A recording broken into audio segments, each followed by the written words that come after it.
Good afternoon, everyone, to the public. I call to order the meeting of the Budget and Business Services Committee for Wednesday, November 17th, 2021. Deborah, please recognize the present commissioners that are present. Got it, Commissioner. Great. And I'd like to also welcome Superintendent Matthews, our staff, our CFO, Megan Wallace, Deputy Superintendent Young Lee, Executive Director Anne-Marie Gordon, and district staff and members of the public. Today, we have one informational item, a very big one, which is our ongoing discussion around the fiscal year 22-23 zero-based budgeting. And at this time, just wanted to acknowledge the notice for public items. And at this time, before we head into the staff presentation, I wanted to have or allow Superintendent Matthews or Deputy Superintendent Lee with an opening and some recent news this afternoon.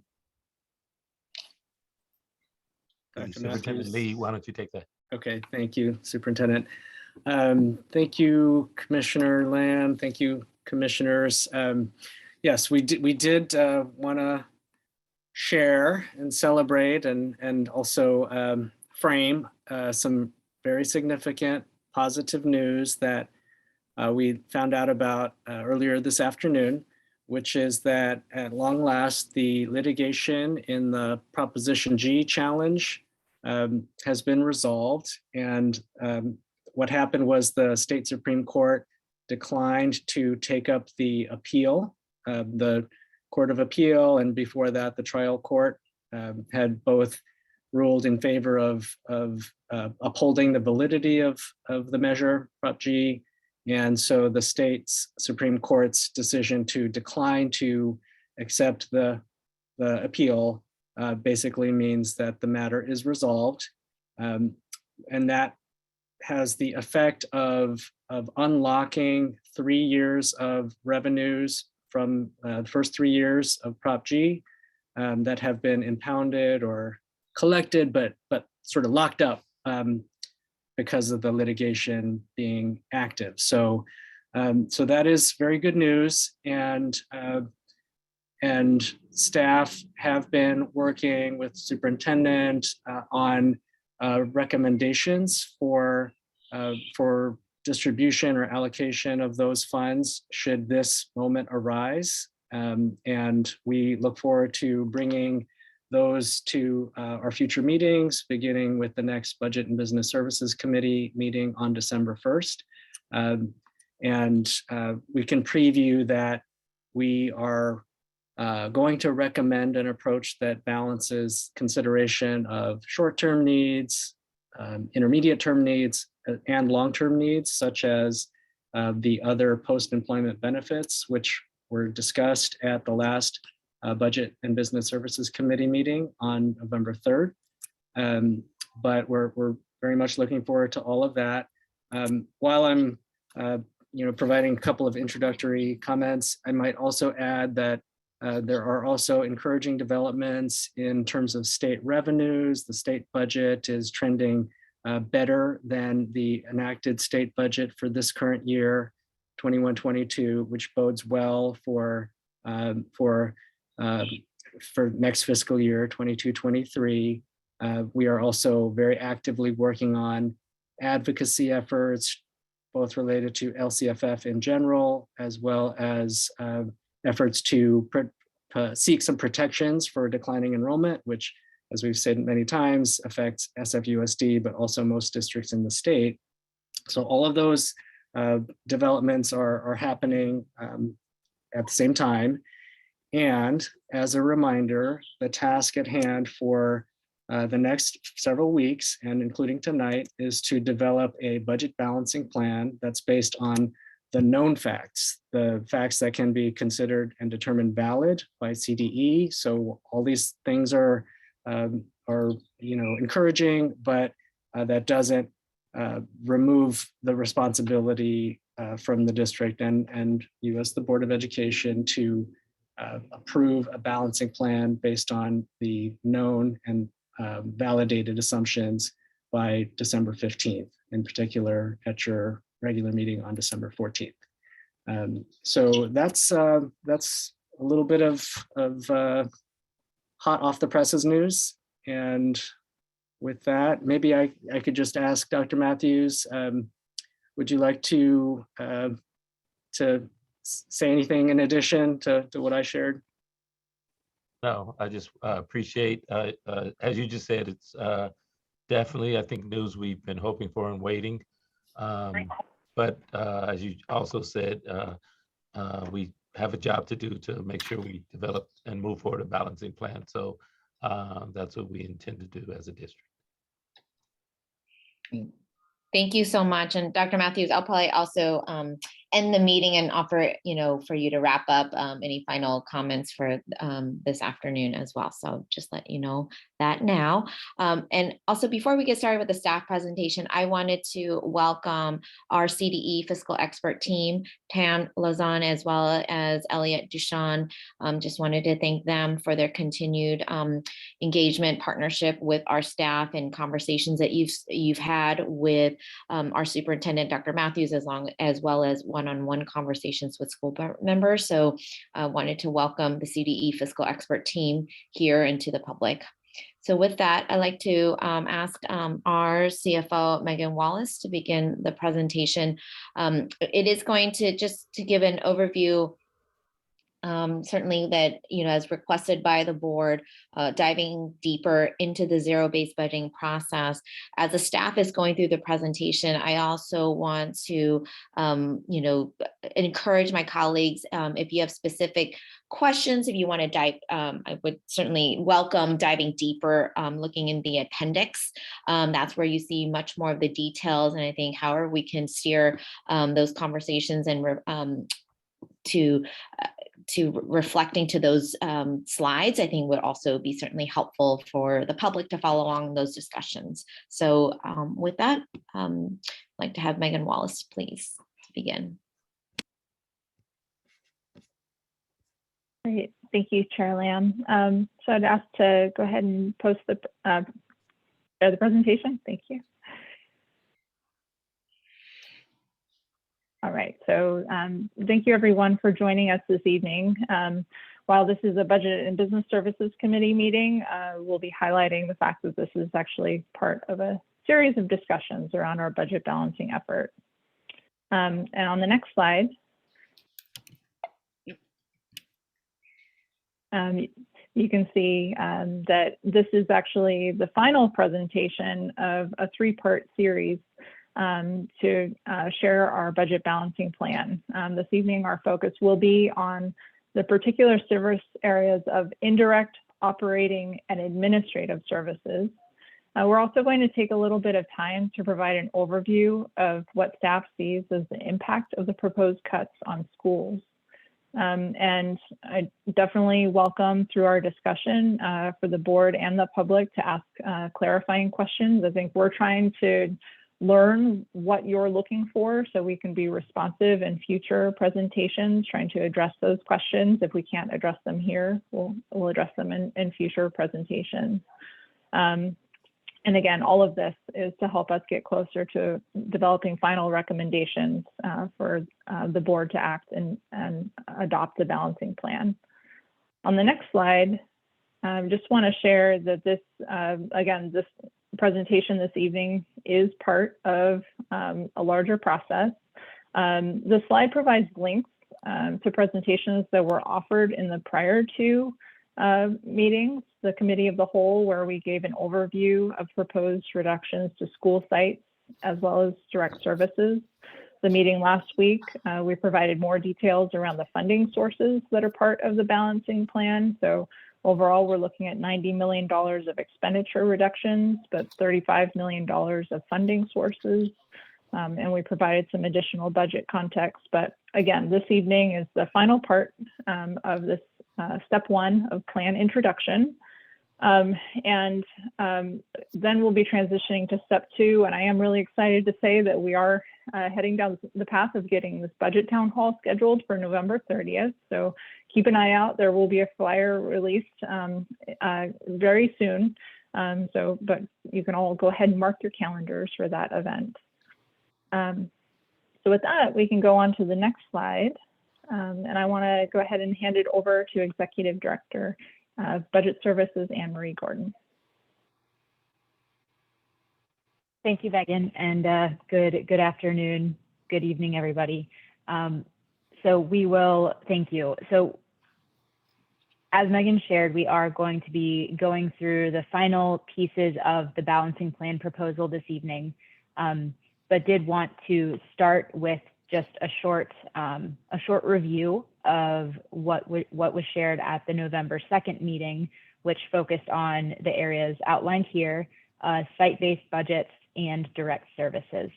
And so our discussion and our presentation 2 weeks ago outlined the proposed reductions to weighted student formula and the multi-tiered system of supports, in addition to direct services, which include various staffing allocations from central office divisions directly to school sites. Those recommendations focused on reductions where we see programs with declining enrollment, programs that are more oriented towards service enhancements, and also certain allocations that are less systems oriented. And we are going to come back to the impact overall of this balancing plan on school sites and try to make some connections and take a step back. But before we get there, we will go to the next slide, which is highlighting, thank you, highlighting the areas that we are going through today. We did not include the definitions of these categories again in tonight's presentation, but as a quick reminder, indirect services are focusing on supporting direct service. So that would be things like coaching, developing curriculum that will be taught by teachers, professional development, different services along those lines. Operations is more about creating the conditions for learning in our schools. So that includes transportation, nutrition, technology, facilities, things of that nature. And finally, administration is a higher level kind of systems, managing the system that is our large organization. And so that includes things like clerical staff, that's business services, human resources, legal services. So there's different divisions do span these different categories, right? Not every division fits wholly within one, but those are the general services that we're talking about as we go through the next several slides. Next slide, please. And so to break them down a little bit further, to kind of disaggregate, we do have this summary. You'll see, for example, on the left, indirect service, a total of $107 million in central budgets. And what you see down below is where those indirect services live. In this case, it's by, in some cases, division, like special education, and in some cases, department, like science and math. You'll see that for indirect, there's a mix of departments represented across this entire slide, but in indirect in particular, we do see more of curriculum and instruction, student and family services, student and family support, and lead and instruction focused departments and work. In operations, right, these are all format kind of set up in the same way, but you'll see that there's more around policy and operations services, technology, and facilities. And then you get a little bit of a mix in administration, but I think particular highlights being business services, human resources, legal. So just wanted to start that deeper dive from the previous slide into really where the numbers come from in our budget. Next slide, please. So this rationale, that we shared this slide a few weeks ago as the guiding principles for how we approached our proposal around reductions to direct services. But many of these also apply to the approach across our indirect operations and administrative services as well.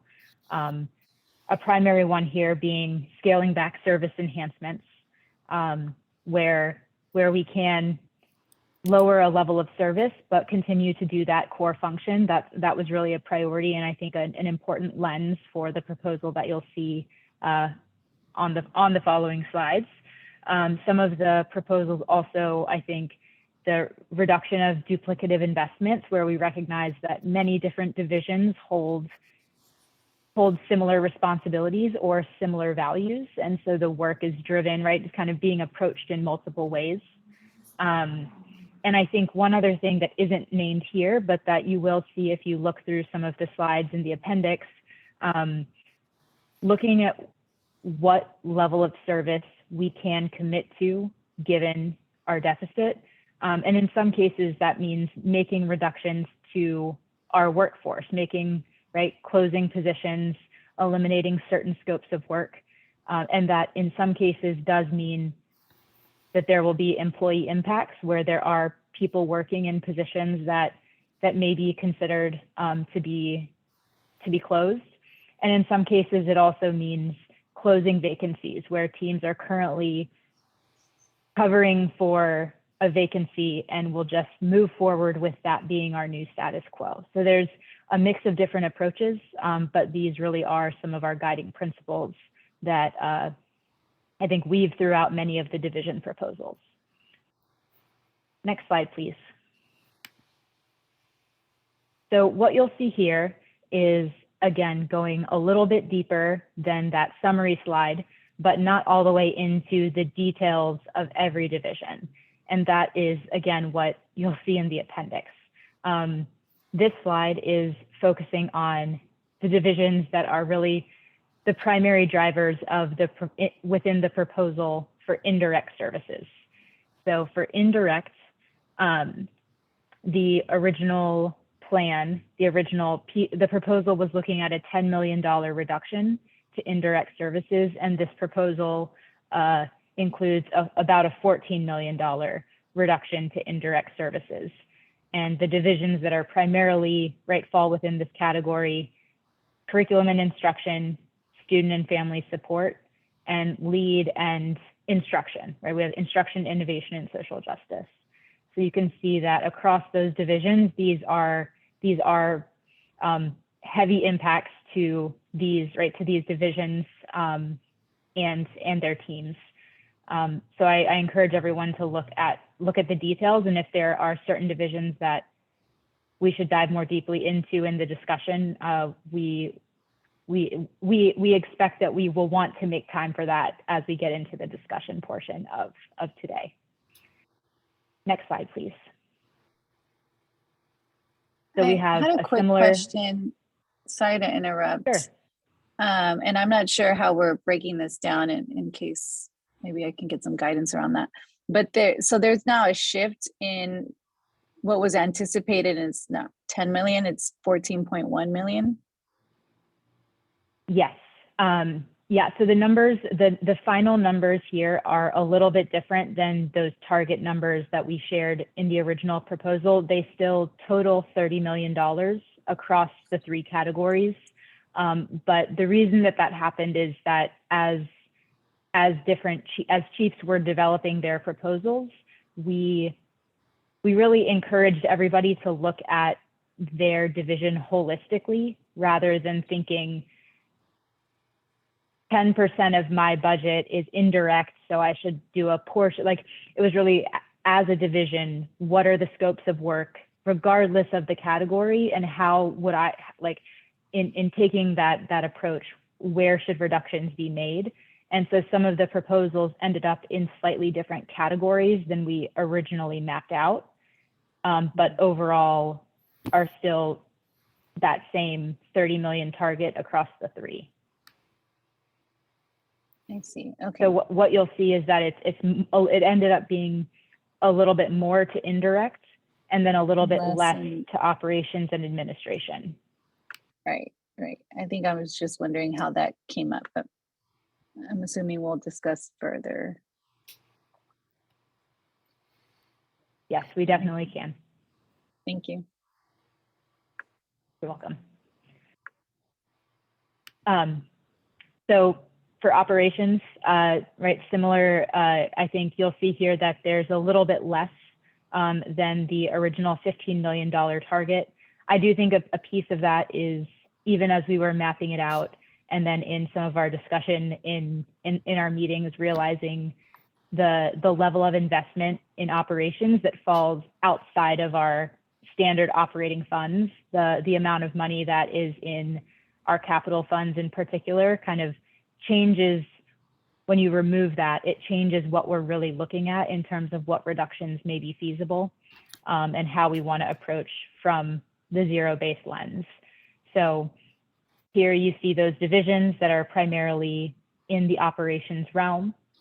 And again, the impacts of $4.7 million of reductions in policy and operations, $2.4 million in technology, with staff impacts across multiple divisions. Next slide, please. So, and finally, administration. And this is where, this is again, because it's slightly less than the $5 million reduction target that we had shared on that first scenario slide, or the proposal slide. But altogether, we do arrive at that $30 million. And so you'll see that we have these different divisions with different degrees of reduction. So again, I think as Commissioner Lamb shared, any specific divisions that we can jump to in the appendix later on, we can certainly show any of the slides from the appendix to be able to walk through a more line item level of detail. Wanted to err a little bit on the higher level slide for the initial presentation because there is so much that we could potentially cover. And on the next slide, we have a summary. So this is across all divisions, right? We've now, without looking, without specifically showing the indirect operations and administration, but just summarizing the proposed reductions by division. And for anyone who's looking for a helpful way, a helpful reference for how to find different divisions in the appendix, this slide is the order that each division is in the appendix.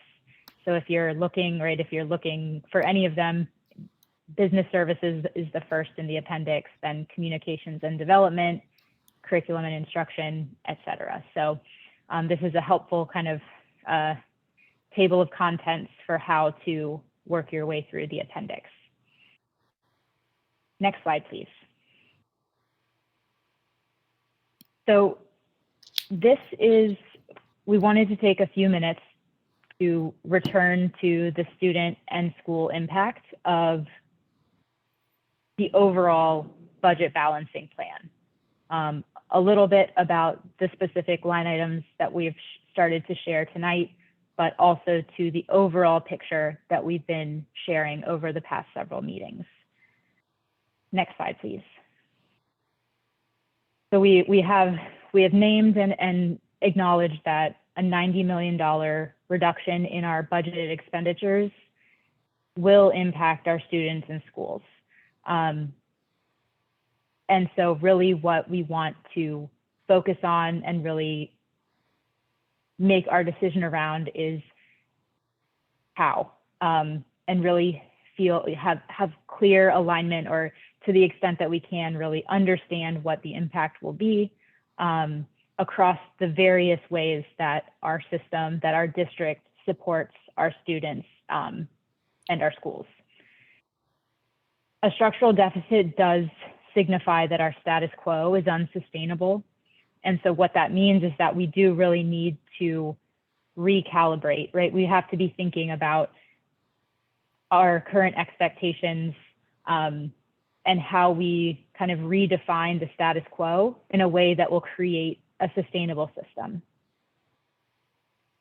Returning to the school site proposal, want to take a moment to talk about that, to bring back some of those details. And so the proposed budget balancing plan establishes a higher baseline within the weighted student formula for each site, but proposes aligning our allocations to our enrollment and preserving some, but not all, of our other direct services to sites.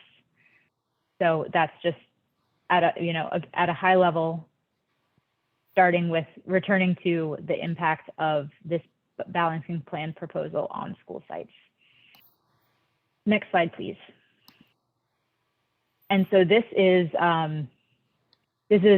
a familiar visual, a little bit different information than we have shared in the past. And what I also want to share is that we are working with the communications and development department to create more user-friendly visuals to represent the baseline of what every school can and should expect in this current proposal, but to create some, I think, based on feedback we've received, wanting to create more accessible documents and visuals to help represent what this proposal includes. But for today's presentation, did start here. And so if you look, this is a summary of the staff at sites under our current proposal.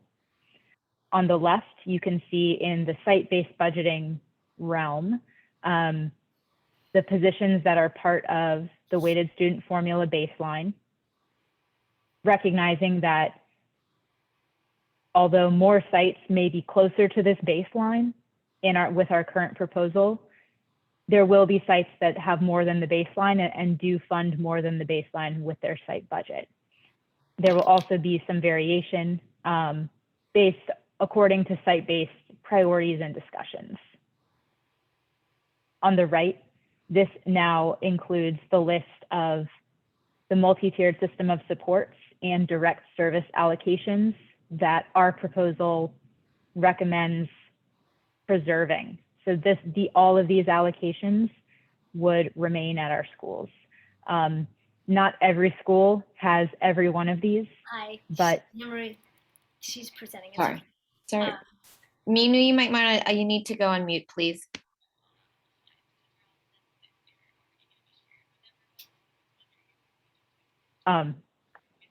But wanted to, yes, but in trying to continue bringing together a fuller visual of all of the school site resourcing that would be in place and would continue under this proposal, wanted to begin here. Next slide. Can I actually ask for a point of clarity on that slide before we move forward? Sure. Is there a cost breakdown for each of the individual positions that are listed here? I didn't see that in this presentation, but I don't know if there's another place that I would be able to access that. I'm just curious, especially on the site-based sides, like what are the cost ranges for those individual positions? We can follow up with that, and I think we do have cost estimates, and I think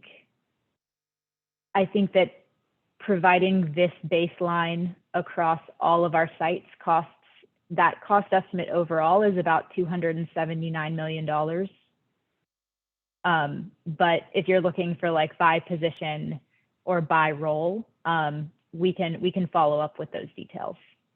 Yeah, specifically by role, like principal, secretary, counselor, social worker, nurse, and all the other things kind of listed kind of on both sides. Yeah, we can do that. Okay, so yes, let's go to the next slide. Oh, actually, I'm sorry, would you mind going back? I realized there were, oh, thank you. There are just a couple more things I wanted to share. So I know that this visual in and of itself also does not provide the level of detail of site by site, what changes schools may expect. I know that's feedback we've also received, and we'll continue to work on the details. I think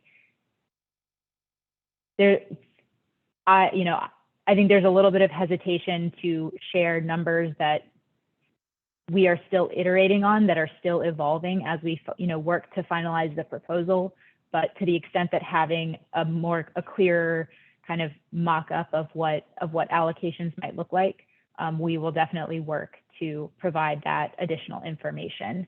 And I think the final piece that I wanted to clarify here that has come up a few times as well is when it comes to site-based budgeting and funding teacher positions, recalibrating or truing up teaching positions at school sites means that what we want to do is look at cases, some of our more extreme cases of declines in enrollment site by site. So looking at an example where maybe there used to be 2 classrooms that were each full at the same grade level, and now we have 2 classrooms that are both half full. And so we could potentially have 1 teacher for that grade where in the past there were 2. That's the level of change we're looking at and the way that we're approaching that adjustment and that alignment of our staffing to our enrollment. We wouldn't want there to be other harmful impacts or kind of impacts that would affect the way that teachers can provide effective instruction, but looking at that higher level, given the degree of enrollment declines we've seen, that there are cases across various schools in the district where smaller class sizes, right, can be moved into 1 based on the ratios and targets in our union contract. Next slide, please. Another thing that we wanted to draw a connection to, and I want to also thank Student Delegate Lamb for asking for this at our last meeting, is really making the connection between our budget balancing proposal and our LCAP. And so here we have our 3 LCAP goals: student achievement, access and equity, and accountability. And on the next slide, within each goal, we have a number of actions. The actions you see here are short descriptions to help kind of show the breadth, and in some cases the depth of actions that are built into our plan, going right from the academic side to the coordinated care approach, having the infrastructure in place for all of our systems to work all across those different types of services. And so I think understandably then on the next slide, what you'll see is that the goals and actions in our LCAP span all of the categories of our investment that we've been discussing. I know this text is small, but this is actually pulling the language from our actions in our LCAP into the categories where they fit. For example, in direct, you see that we have our continuum of instruction across all of our grades, access to devices and digital learning, college and career readiness, right?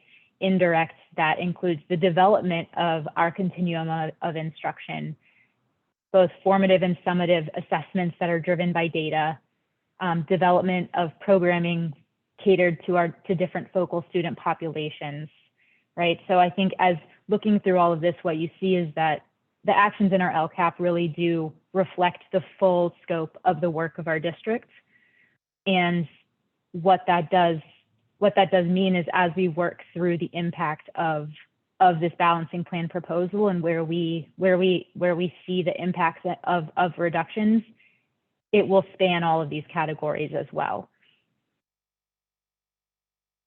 Next slide, please. So taking a step back as we get to the end of the presentation, as we saw on the previous slide, and as we've approached all of this, we've really wanted to focus on that visual of starting with the student and thinking about services that support our students directly, and then the supports around, right, around in those different layers that support our students, that support our teachers, that support our system. And so really what, as we think about the indirect operations and administrative investments, those are services that support professional development, infrastructure, accountability, and organizational functions at a district level. And so as we get into the details of some of those proposals and how schools and students will experience those reductions, at a high level, I think what we see is that the reductions will result in greater distributed responsibility to school sites. And it means that there will be many cases where some of the service that is provided by support staff in central office will be less. Just thinking at a high level thematically of what we expect to see from the reductions that have been outlined for this presentation. And so before we, and as we've said, and as is noted here, the appendix will be a really useful place to see more details. But before we wrap up, I also wanted to invite Deputy Superintendent of Instruction, Anikia Ford-Morthell, to share a few words speaking to kind of the impact on school sites as we dive into discussion. You kind of said it all, Anne-Marie, but I think what I will add is just, as we make these critical decisions and we're really careful to minimally impact sites and students, that we really must be mindful, to the point that Anne-Marie just said, that the changes and reductions that are proposed this evening will definitely inevitably impact sites and students. And so we want to be careful to not, say support sites and think that the changes that we're making will not impact sites at all, because they will.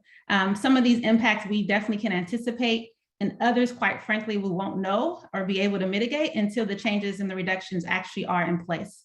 As this slide shows and says, reductions across these categories will result in greater distributed responsibility to school sites and less reliable service from support staff and central office. And I would be, I wouldn't be me and in my role if I didn't say that in particular, there's going to be an increased set of responsibilities, skill sets, and knowledge that's required of site leaders, principals and assistant principals in particular. And we were actually in a meeting this morning with site leaders just talking about the changes that are to come. And someone, raised the question, who's going to support us as we take on these additional responsibilities or roles, or as we have less folks that we can rely on or call or go to when we need to have questions answered or need additional support. And I know that's a big question and a heavy question, but I think that as we continue to make these decisions and engage in these conversations, we just want to continue to hold that it will impact sites. And so it's our role collectively to figure out how we're going to make these shifts in a way that is sustainable for the sites, and particularly site leaders and others who are going to be taking on these additional responsibilities and these additional lifts. Because as Anne-Marie said, the goals are the goals, the actions are the actions, and that's what we put in our LCAP, and we have to do it regardless. And so I just want to make sure that we're holding that. I know the site leaders are holding that. And so I wanted to bring that to this conversation. And again, not to make any changes, but just to say, let's be honest and true about the fact that there will be impact to students and sites, and that is going to be our responsibility to figure out how to kind of mitigate those impacts as much as possible, but also how to make the role and the changes that we're making sustainable for those who are going to be at the site. Thank you.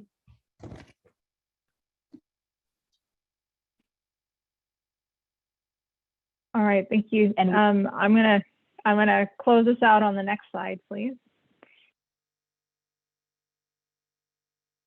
So just in conclusion, saying again that this is the third of a three-part series. So congratulations, we've made it through the entire budget balancing proposal. There's a lot here. Do want to invite people to go back to those prior presentations and soak it all up. We'll be trying to bring it all back at upcoming meetings, just so that we can pull these pieces together and think how they all work and ultimately what we want the final balancing plan to look like. But the town hall is the really important step in this process, really wanting to pull in a broader range of members of our community, be able to answer their questions, and we will be distributing a survey to gather input. But the December 1st and 7th meetings will be that opportunity to look at everything together, continue to discuss and iterate on the proposal. I would say that these first 3 presentations, we're looking at a draft. I wanted to just make sure everybody's open to that, thinking that if there are areas where we need to iterate, we should do that. And ultimately, again, I feel like we say this a lot, but let's keep our eye on the prize of the December 15th CDE deadline. So just thank you everyone for listening, and we look forward to the conversation ahead. Thank you. Thank you so much to the budget team for just this detailed and being responsive to both the feedback and ongoing discussions from the board as well as the public. So just really want to extend my appreciation to the team. And I'd like to open it up to public comment, but I do want to tee up for our CDE fiscal experts team. I will ask just for you to share just maybe since our last committee as a whole, just high level, some of the engagement discussions with staff, what your sense is of where we're at in the process. Do you feel like we're on target? Just overall, any just insight that you would want to share with the public and with the board. So before I have our CDE fiscal expert team respond to that or give them the floor, I want to open it up for public comment at this time, please. Deborah, if you could see how many public comments we have.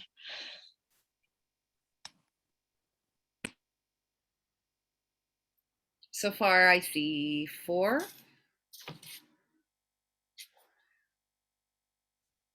Oh, let's go ahead and give up to 2 minutes per speaker, please. Okay.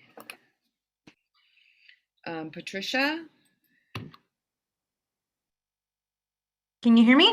Yes. Awesome.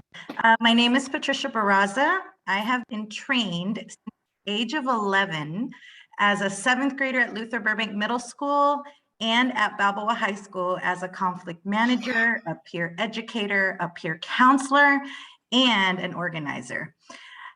I also grew up to become an intern and an advocate for peer-led programs across California. Peer resource teachers in my life have been the most impactful people in my youth development career. It is our responsibility as educators to grow more educators. We do not become as amazing, impactful humans magically as we enter the workforce or decide what degree we want to get when we apply for college. It starts in school by seeing adults you want to grow up to be, and Peer Resources does that. I am now 43, a community organizer and a beacon director. Please do not defund Peer Resources. It is a valuable asset to SFUSD. Thank you.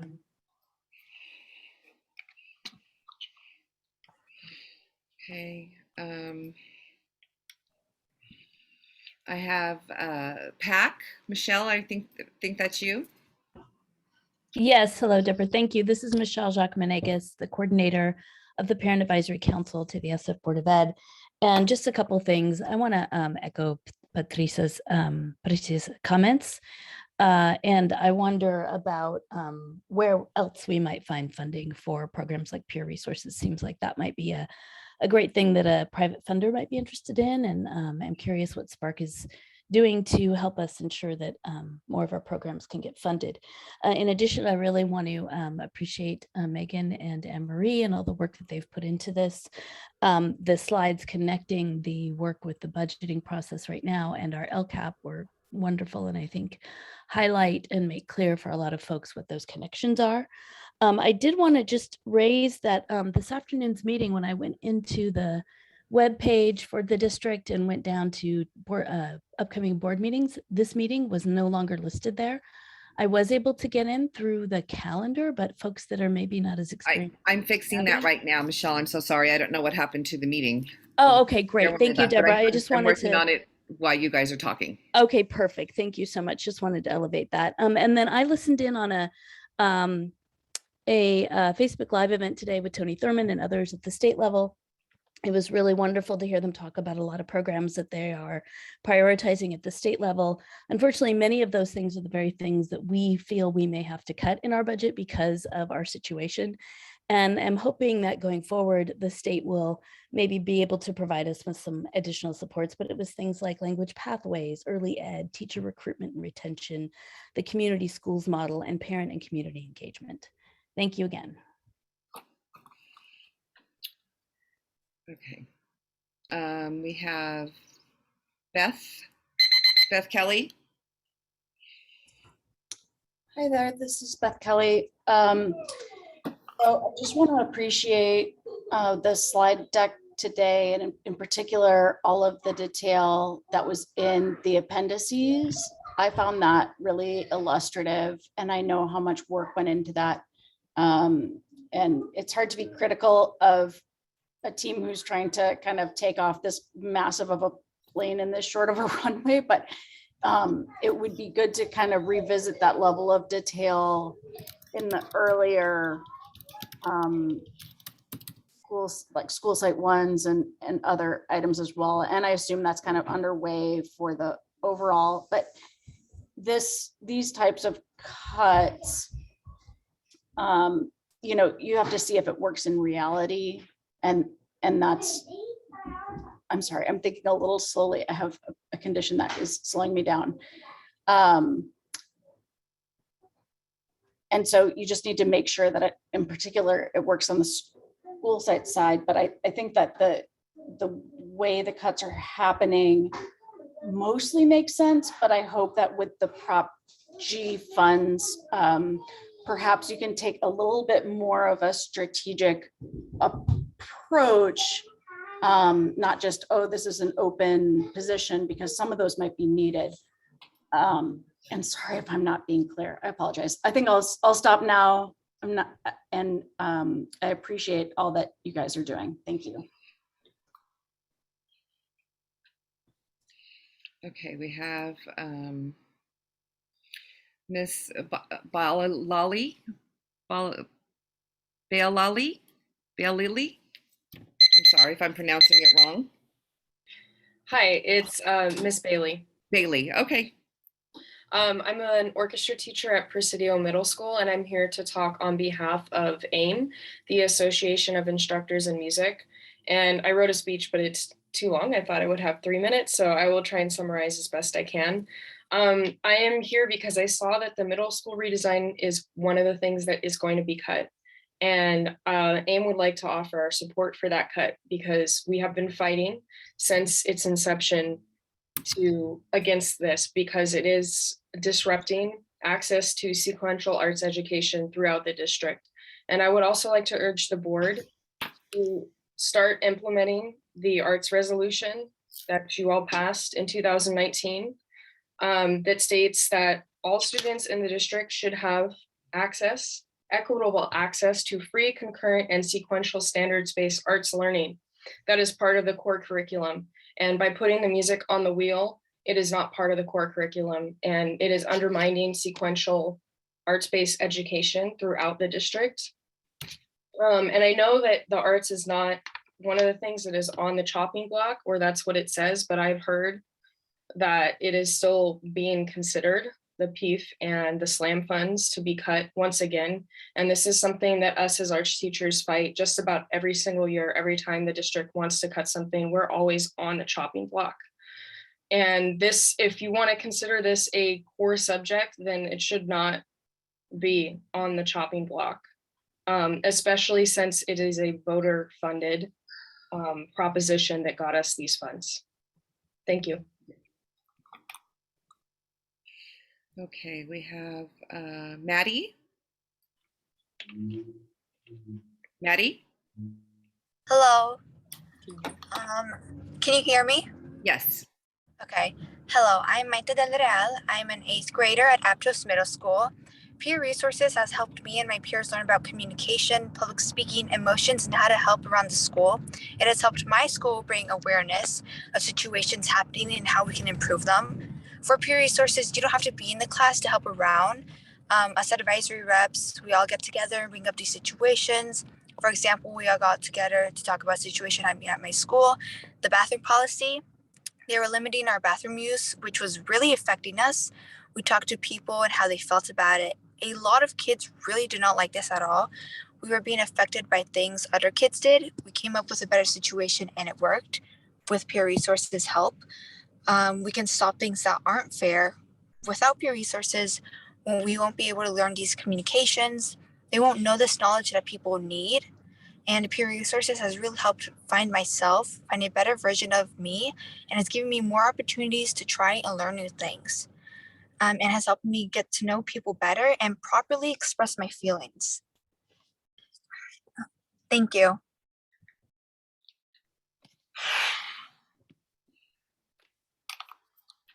That's all speakers, Commissioner. Thank you so much. So at this time, before we open up for discussion with board members, I'd like to turn it over to our CDE fiscal expert team just to give some comment or overview of where you see we are as a district in this budget planning process. Thank you, Commissioner Lamb. And for those of you who have not met her, Pam Lozon is also on this call and will chime in as I make a few comments.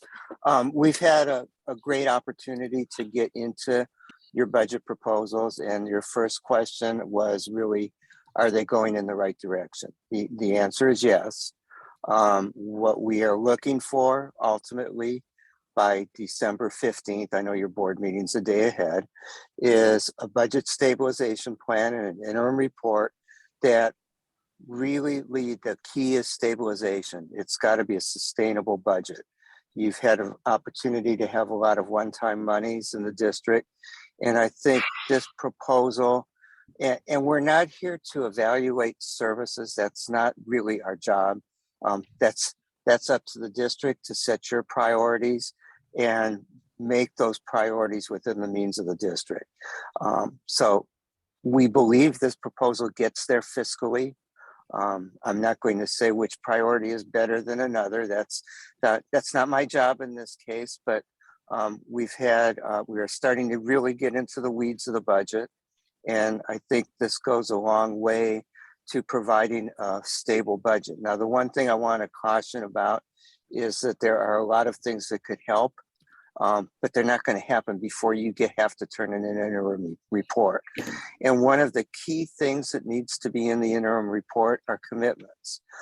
You may not know the exact number of staff that have to be trued up, realigned, moved around, but you have to commit to it. And it really has to be your almost compact with the CDE to say, if we have to cut $1 million from this budget or 10 million from that, we are going to do that. And that's got to be over the 3-year period. So it may be as enrollments decline, absent other remedy from the state, that you are taking care of that in this budget. Maybe not with direct actions yet, because you're not acting on 23, 24, and 24, 25, but the plan has to be sustainable. And Ms. Lozon, I don't know if you want to chime in a little bit here. So you don't have to see me in the dark. I'm sitting in a car.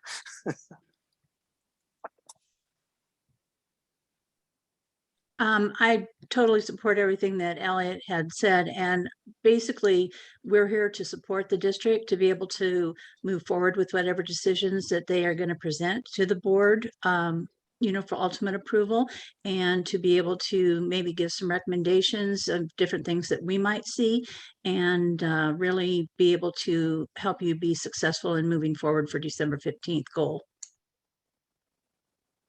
A follow-up question I have then is, we are about less than a month away. And maybe if you could just share, and appreciate the support, but maybe also what do the next couple of weeks may look like as you advise the staff and the board on this process and getting us to that finish line. So for Pam's part, she's really getting into your budget system and places, how we can look at the groupings of money and really see how it affects, for example, if you take X amount of dollars from your weighted student funding or your MTSS, what that means if you add to your weighted student formula or to your base.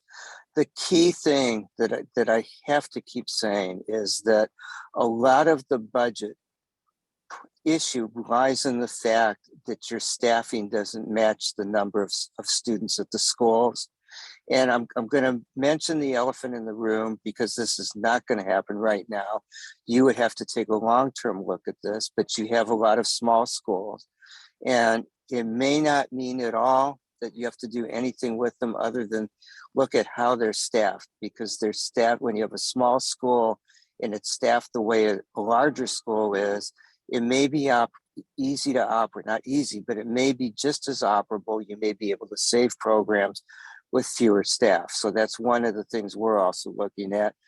And you lose some economy of size. So if you have an elementary school that's 300 students, it's probably going to be more teachers per student than an elementary school of 800. That's in the long-term sustainability. The immediate thing is to ensure that your allocations are based evenly across the district and fairly and in accordance with the goals of the district. I think I said at the parent meeting the other day, your LCAP should be your strategic plan and driving force. So what you can expect in the next couple of weeks is for staff to refine their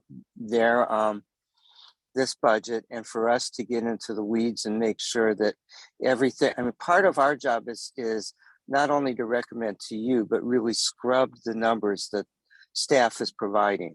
We have to look at it clinically. We have to say, okay, they missed this. This isn't sustainable. You can't do this. You've got a state law that prohibits whatever it is. So that's going to be our work for the next couple of weeks. Pam, do you want to talk a little bit about what you're doing, like with the interim reports? And I hate to put you on the spot, but I think it would be good for people to know the level that you're really looking at in terms of this. I am reviewing your interim reports, unaudited actuals, and your budget and your multi-year projection, wanting to make sure that the numbers are reasonable and that you're not either under projecting or over projecting.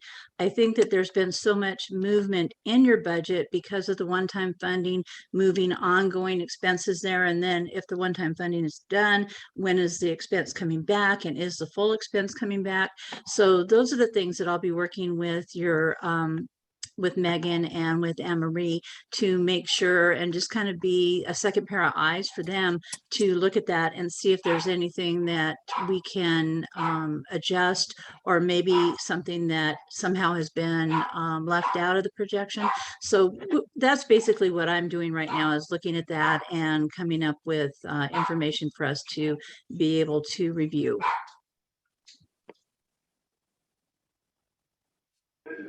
Thank you so much. I really appreciate both of you really giving this high level overview and providing even more detail so that the public, so the board really understands, what it's going to take to really get us to that submission to CDE of that balancing plan. So with that, I like to open up to my colleagues for discussion. I see that hands are coming up. One thing is to also note, maybe instead of us going back and forth, if we could also maybe keep our questions kind of bucketed, and I don't want to be too over facilitation, but that way we can make sure that the public and staff can help track that discussion. So with that, I'd like to open up to Commissioner Sanchez. Thank you, Commissioner Lamb. Really want to thank our staff for the presentation, the ongoing work, very difficult work. I appreciate it. And to the public commenters as well. And thank you, Elliot and Pam, for being with us. I just want to make a comment. I made this with FCMAT when I had my one-on-one with them yesterday. It is important to understand our elementary school sizes. They were built, there's a bucket of our elementary schools that were built to only hold about 200 to 300 students, and that's a pretty sizable portion of our schools. And with class size reduction for K through 3, which caps at 22, it means that those schools can actually hold fewer students. So you'll have schools like Yickwo, for example, that is full, that has 240 students in it. And then you'll have a Cleveland, where I was principal, which was full, but it had 375 students. And that's the typical size of a school in San Francisco. Then you have outlier schools like E.R. Taylor and Yoloa, which hold up to 600 or 700 students. So we're not like, we don't have schools in elementary level that are like Oakland that hold up to 1,000 students, or LA. We have purposely over the years developed these schools that size. Now we do have schools that are under enrolled that can hold a lot more students. Malcolm X is one of those students. Back in the 90s, that school had upwards of 400 students enrolled. Now it's around 100, 120, I think. So we really definitely, that might be the elephant in the room that Elliot is talking about. We have not discussed school closures, but the fact of the matter is we did close schools in around 2003, 2004. And I think we closed around 8 schools, and the vast majority of those schools served low-income African-American and Latinx students. So it undermined those communities even more. And that's one of the reasons why we're reticent to, I think, as a community, to go down that route. But I do think overall, I think it's we need to all understand how our schools are structured, particularly at the elementary level, and how many students they hold in general. Thank you, Commissioner Sanchez. Commissioner Bogus? Thank you so much. I guess I just wanted to start by saying that I think it's important for the public. I feel like this has been said, but just to restate it, to understand that our budgeting plan and our budget are different documents, and that what we're going to get to in December is not going to be to the same level of detail as you would see in the spring, and so it's going to leave a little bit of speculation and doubt. Not all that, but there will be some as far as how these things will look. And so just so people can kind of be prepared for that. When I look at what has been presented by the district, it looks like a worst case scenario plan to me. It looks like what we need to do to kind of balance our budget. And I would say from that perspective, I'm okay with it. Like if this was something that I would have to vote on in its current state, I feel like I could do that to help maintain the fiscal balance of the district. But I definitely feel that I would like for us to figure out ways to kind of adjust and shift some of the budget numbers that are in here and the places we're taking funds from.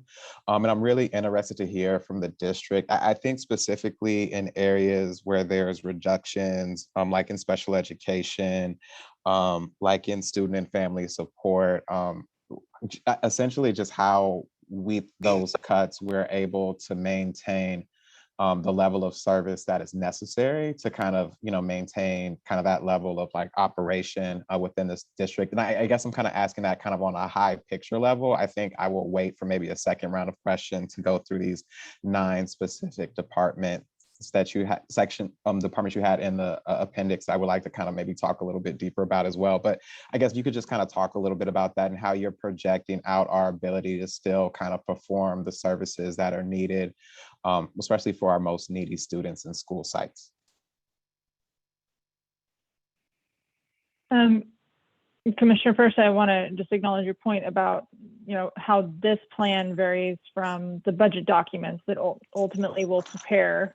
That is true. I think because we have the budget documents are more detailed, but I just want to share and acknowledge that we went through a lot of work with district central office leadership to get into the weeds. Like I am just so appreciative of my colleagues for stepping up and putting these ideas forward in a format that I believe is quite implementable. And so just kind of want to acknowledge my colleagues for that first of all, but also that we could, if the scenario did not change at all, we could move that forward and provide these details in actual budget documents. But in the prior presentation that we gave on November 9th, the dates are starting to blend. On November 9th, when we talked about revenue, we also talked about the fact that the governor's January budget, it will be coming out after the board needs to adopt this plan. We are hoping for some good news That being said, we also need to be ready for bad news. So I guess to that end, it would be my recommendation that this board understand where you would want to flex, either in restoring funding or restoring budgets, or even withdrawing further if necessary.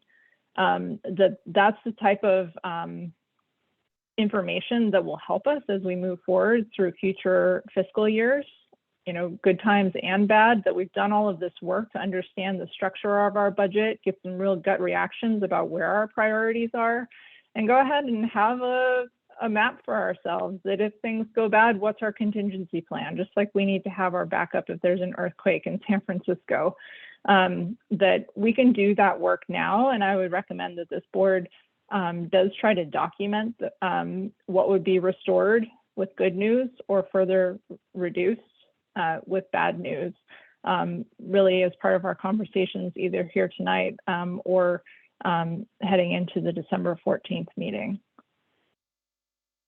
And so, sorry, I just really wanted to share those thoughts, and I don't know if that actually answered your final question, if you wouldn't mind re-articulating it. No, I appreciate the clarification and the extra. And I think for me, I guess I'm not willing to kind of think about good scenarios at this point. Like I only see like gloom and doom. And so I think for me, as much as it's important for us to have our priority list of kind of what comes back first, I think this process is really about us trimming the fat, right? And figuring out what is the things that we actually need as a district and how do we have that as kind of our central point. And so I think for me, like the concern that I see, and I guess I'll just name it, is looking specifically like at special education and the reduction of 4 FTEs. In my opinion, and I haven't had a chance to, I think, maybe do as deep a dive as I need, I don't feel like we're doing enough to serve our special education students. And so when I see that reduction in FTEs, it makes me even more concerned about what our families, our staff are facing. And I guess I'm trying to get some words of confidence that we are going to be in a better place we are now with this reduction of 4 FTEs, or why these 4 FTEs are kind of more important than kind of whatever kind of hit we would take within that program.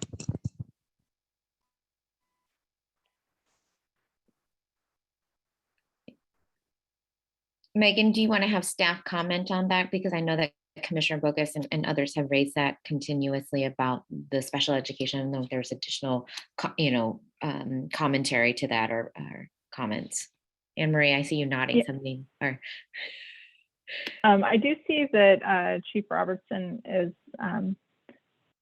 participating. I don't know if there she is. Hello, everybody. I always wait to get called on before I speak out. Thank you for that question, Commissioner Bogus. I really appreciate that you have your eyes on the work that myself and folks in my department do. So the 4 FTEs that we've lifted right now are central, and they're all vacant and have been. I don't want to say it's an easy hit for us because we're already feeling the strain, as you can imagine, I won't say coming out of the pandemic because we're still in the pandemic, and people in special ed are carrying a heavier lift than ever. So we're going to be very mindful and thoughtful about not hitting our sites. Any reductions will only be associated with students' IEPs. So for instance, if their minutes are reduced, then we would reduce based on that. We have a commitment to our students through their IEPs, and our infrastructure has to be built in a way to support. So what we're doing right now, because of the reassignment process that just took place, quite a few members of my internal team are now covering classrooms, which is wonderful. We don't want classrooms to not have teachers, but it's forced us to look at our infrastructure and how we support our schools. And we cannot keep it at status quo.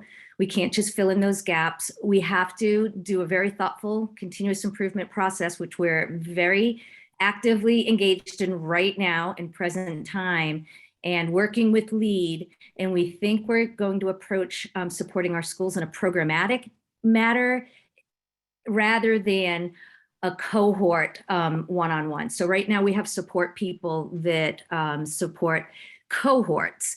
rather than programs. So we want to focus our efforts on programs and build and strengthen based on our talents internally directly to programs. For instance, I'll finish up with this. We'll use a mild moderate autism focused class. We'll have a team, an internal team that is completely focused on mild moderate autism focus.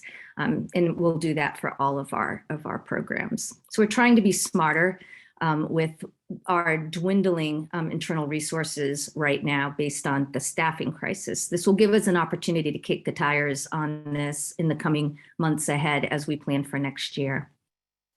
No, I appreciate that clarity and for you responding to my question and for being kind of put on the spot in the moment and doing such a good job responding. Thank you. I think my concern is, and maybe this is something that is actually going to kind of be worked out as we get closer to the spring, is everything that you're saying. It sounds great. I think what I'm concerned about is how do we prove to families and students that we're going to be able to successfully implement that? How do we show them that this reduction in FTEs is not going to mean that they receive worse service than they're receiving now? But it does seem like we're saying that they should expect to receive around a similar level of service that they're kind of currently experiencing, because we're mostly kind of removing kind of open vacancies. And so I think like us being able to have that conversation, really to be able to kind of explain what that means to families, not just in special education, but across the district for all the different areas, I think is really vital and important. I want to add one thing too to that, is that when we participate in this effort, there's metrics involved, and we are always aligned with LEAD, our partners that, you know, oversee the schools, and our CAC and our other family group partnerships. So we will have metrics and we'll definitely carry it together and analyze and kick the tires and adjust accordingly. So it's not going to be held in, you know, in a little office somewhere. It's going to be right out there in the open for us to take a look at it together. Thank you so much. I really appreciate that. I'll wrap up my questions. I just have just a few more shorter comments. I would also just say, I think for some of the things that are projected to kind of be removed from the budget, like peer resources, I would just say, like, I personally am committed to, I think, trying to figure out a pathway or an off-ramp to some additional funding to be able to maintain that service until we're in a better fiscal space to be able to pick that back up and other programs like it. I think we've identified a lot of solutions in this district that we haven't figured out how to fully pay for yet, but they're a part of our answer for our students and our school communities as a whole. And it's really vital that we find a way to help maintain these services outside of our budget as we kind of move forward. And I think just to say that, you know, through the work group with SF Rise that came out of the Board of Supervisors, just saying that's another place that I will definitely try to push some of these things to ensure that we don't have a disruption of service as we have a kind of an end to the funding from the district side in the current moment. So I just wanted to offer that up. And I think lastly, for me, I personally am opposed to the idea of closing schools at this point. I feel like based off where we're at with our budget and the work that the team has done, I do feel like there is a path forward that doesn't mean that we have to close any schools. And so, you know, I would just say that I think that's something that I would actually like to not have in this conversation right now, because I feel like there's so many other ways forward without it. Thank you so much. Thank you. Commissioner Sanchez, I see your hand up. And if I don't see you, commissioners, feel free to give a shout out. I might not see you all through that gallery. Go ahead. I'm happy if Commissioner Monegas or Lopez want to comment or question now. Okay, I'll go. I can also jump in too, if that's okay. Okay, go for it. Great. Thank you for this discussion. I think, you know, I'll be pretty consistent as I've voiced before, and thank you, Commissioner Bogus, for sharing about, you know, the need to really continue on this path around sustainability, because as I've mentioned before, really, I have the eye on that 5-year forecast. And even though we may be getting good news, you know, from the state, I think our push to the state then it'd be ongoing. And I think I've named this before, even if we had a quote hold harmless for a year or two, that still does not address our structural deficit and structural, I would say, student enrollment, because it was beyond even COVID, right? We've had over 5 years now of decreased enrollment, student enrollment. So just, I think something us to kind of keep in mind. And as we get the good news from the state, is it ongoing? And certainly would want to advocate for that because of what we're seeing, not only just as a district, but statewide for the public education system at large. So the other aspect too, if we continue to get good news, is that as I have voiced, I do think we need to increase the reserves because I do not want to put ourselves into a position where we even 2%, I think is too low. That is, again, the most baseline that CDE recommends, but I really do think in order for fiscal health, in case there are any, again, sustainability and getting, classified as continuing to build out a fiscal health, I do think we need to be looking at increasing the percentage of reserves. So that's a couple of, I would say, sustainability positions that I have. I do want to dive in a bit into some of the more details in the appendix. If I could have Ms. O'Keefe talk about the transportation. I know that right now we are looking at reductions about $2 million, if I have that slide up correctly. It is slide, I keep losing it. Maybe the team here can help me around the policy. Oh, policy and operations, slide 42. Transportation, looking at a ongoing change of $2.1 million. And it talks about eliminating general education buses. And I just wanted to hear from the team there, because I am certainly very concerned when we did some eliminations this school year of transportation. I heard from families about just how troubling that was, also knowing that SFMTA has their own major fiscal deficit that let's see, how they're going to be able to rebound in the next 3 to 5 years. So just relying on, I think, the city to support is not going to get us there. And so that then puts the responsibility and onus on families. And then we also know, right, that families living in poverty or low income, how that might contribute to ongoing, inability to arrive to school on time or not going, chronic absentee. So I just want to give a chance for Ms. O'Keefe to speak to what that transportation elimination looks like and how that really would impact. I also think that that has an impact to school sites. And when we talk about student experience at schools, so we'd love for the chance for Ms. O'Keefe to speak to that. Yes, thank you very much, Commissioner Lamb. Good evening, Commissioners, Dr. Matthews. You'll notice on slide 41, it gives an overview that describes the current investment in transportation. So we have about 1,200 students with IEPs that we're transporting. We're not proposing any cuts, obviously, to that. We've got about 26 general education buses that are dedicated to general education services, and they support about 1,500 students. And the majority of those students are at the elementary level. We have some middle school transportation that's available, but we know that the majority of our students that are traveling, it's about 388 are going to middle schools, about 365 are going to K-8 schools, and the remaining students, it's about 800 students that go to elementary schools. They are serving primarily students in the Southeast, so the majority of 70% of the riders live in one of 4 zip codes on the Southeast: 94124, 94112, 94110, and 94134. So that's the zip codes that are in the Southeast of the city. In terms of the profile of students that are riding, about 30% of all of our riders are Chinese, 26% Hispanic, 12% African American. And so when we think about our focal students and areas of the city where there may be less access to transportation, it will certainly have an impact on that. In our proposal, you'll notice we're not recommending eliminating general education transportation, but rather reducing it. So instead of having 13 buses provide general education transportation, just providing, cutting that in half, and instead of 26 going to 13. It's a painful proposal. None of us felt good about making it. But we recognize we're in a fiscal crisis and that everybody needs to do their part, and that we're cutting into muscle and bone.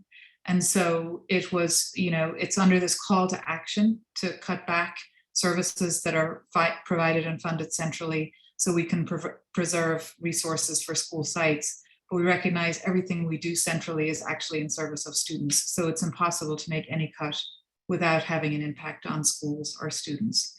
So it's a painful proposal, but is in line with the call to action for us to make significant reductions.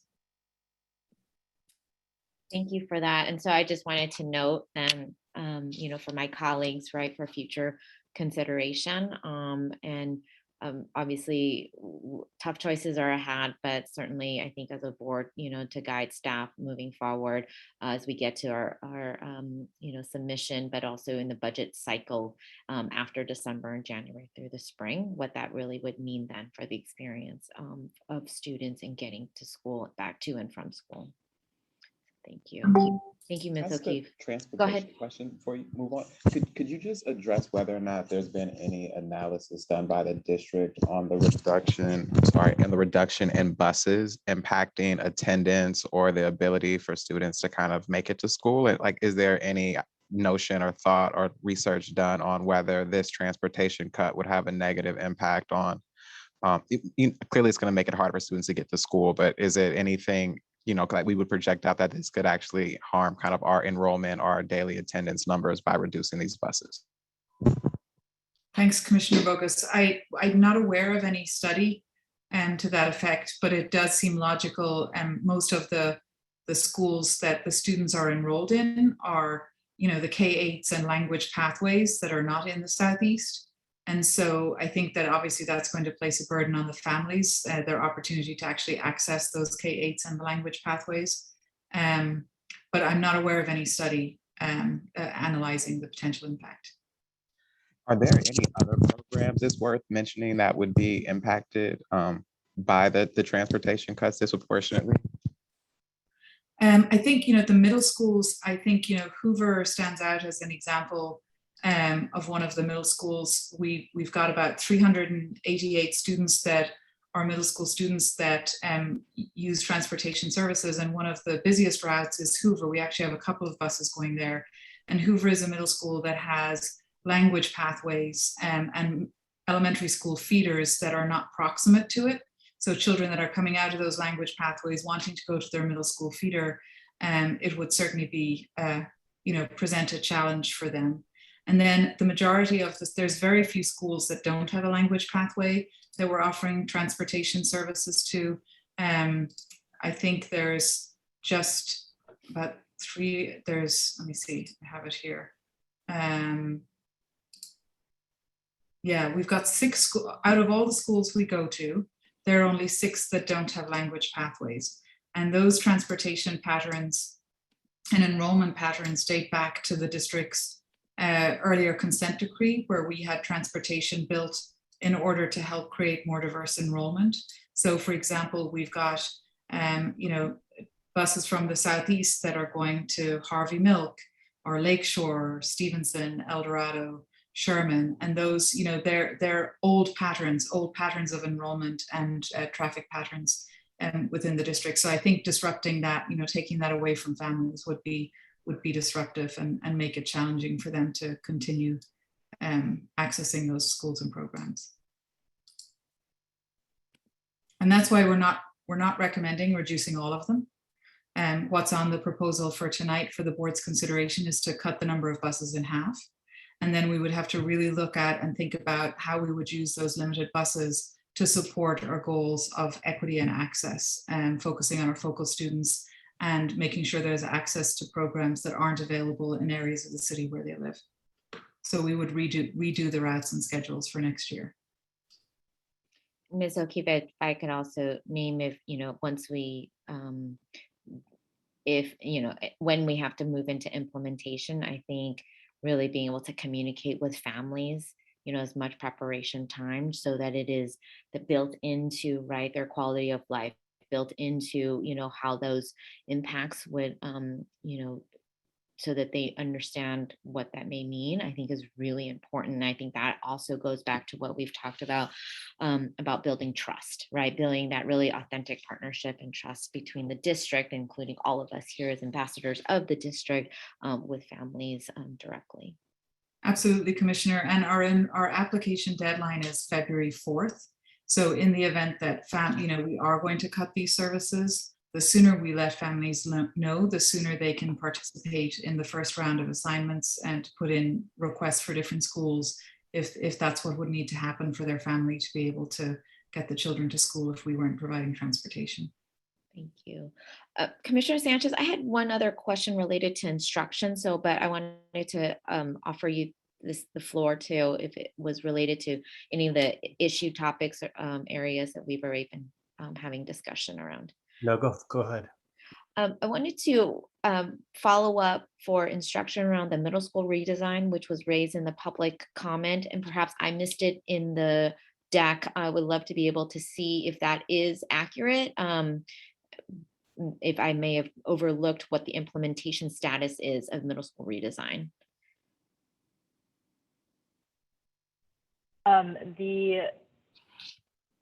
There's not a specific. Oh, I think I know what it is that was on the list. So the proposal for the direct services does not include. It does not speak specifically to middle grades redesign in that proposal. But I think what is included in that reduction proposal is I realize the name may be misleading, is secondary school redesign. And those positions are supplemental staffing positions at June Jordan that were, I think, that are. It is, I guess it's my understanding that those positions are actually unrelated to the secondary school redesign initiative. And so this is in that rationale of looking for some of the allocations that have been kind of ongoing historical legacy. That is where that specific allocation falls. But it is not about the middle grades redesign initiative. Okay, great. Thank you so much. All right, Commissioner Sanchez. Thank you. I just wanted to mention that I think we need to reevaluate whether we want to remove or zero out peer resources, which is what it looks like in the proposal. And part of the reason is because, I don't know if everybody realizes this, but when Prop H passed in 2003, which is PEEF, peer resources was a centerpiece of that legislation. People really supported and continue to support peer resources because it's a wildly popular program for many of our students, and for good reason. And so and now it's been taken out of PEEF and put into another funding category. So it's not even in PEEF, and that was done last year. So I just want to remind folks that it has been and continues to be a really valuable program. I know it seems odd to just tweeze out one program over others, but I do feel that it's really important for us to reevaluate that. Secondly, I think staff has gotten a draft proposal from Commissioner Alexander, which kind of centers Long Beach. He brought it up at the last meeting around how they staff centrally and how they support their sites and percentage-wise and with dollar amounts. And so that, expect more discussion on that at the next meeting with him. That's it. Thank you. Superintendent Matthews, I see your hand up. Yeah, I was just going to comment on Commissioner Sanchez's comments. A couple of things. One, I think you heard from Chief O'Keefe how difficult this process is. As we are moving forward, it's as she said, we know that as we're having these conversations, that even if these are centralized services. They are going to have impact at the sites. If we didn't learn that before a couple of years ago when we cut the 25 million from central, this year you heard, as I've said previously, from both leadership of UE and leadership of UA, requests to put services back in HR or payroll. And it just shows that even if the thought is that these are cuts that are far away from students, they absolutely do have impact on sites. And so wanted to make sure that's clear, that as you know, at that point, we were talking about 25 million this now, right? And that those cuts were from central. Right now, staff's proposal, as you see right now, is 30 million, and staff actually as you heard earlier, staff did step up to the plate to figure out where centrally we could do the best we could to cut 30. So I would say that if you know, one of the things you heard during the public comment was, you know, don't cut peer resources. Well, then that it just means something else has to be cut to get to the 30. So that would be one thing I'd say if as you were saying, Commissioner Sanchez, if it's not going to be peer resources, it just means it needs to be something else for us to get to the 30. And that also goes to the next comment that was made, which is, you know, we'll be talking more about a proposal that came forward that actually is a much larger cut. So if you're talking about don't cut this program, but looking at a much larger cut to central, it has to come from somewhere. So I understand the difficulty. I understand the popularity of certain programs, but at the end of the day, what staff, central staff, leadership did was to look at where we could, you know, we had priorities. We looked at what, you know, enhancements is a difficult word to use, but it was the thoughts of what's as far away from core as possible, and trying to determine 30 million in cuts. And that's what staff did. So I just wanted to make sure that it is known, or at least the public as well as the board knows the difficult and the tough work that that central office staff has done over the last 2 weeks to get to this 30 million in cuts. And just a reminder that this is on top of 24 million that was done 2 years ago. But we have arrived at that number. And ultimately what it is about is trying to stabilize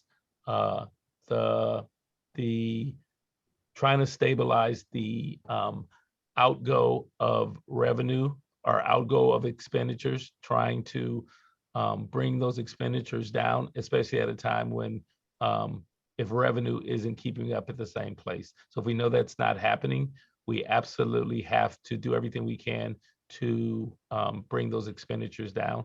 And that's what you see there. So I just wanted to make sure that point is known, and as we move forward and continue to have these discussions. Thank you, Dr. Matthews. Anne-Marie Gordon, Anne-Marie, I think you had a response to that you wanted to share. Yes, thank you. So this is, I think, likely we'll need to have a little bit more discussion and a little bit more preparation that we can incorporate into that discussion of the proposal shared by Commissioner Alexander and you, Commissioner Sanchez.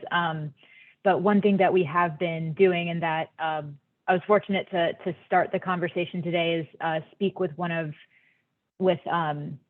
someone at Long Beach who actually works in their fiscal services department to start to get a little bit more information, kind of the behind the scenes pieces. I think, right, we've seen through the various analyses that we've done, and that, you know, the analysis in that proposal, where we have, you know, notable differences in the way that our resources are allocated by function, by direct service, right, staffing levels, all of that.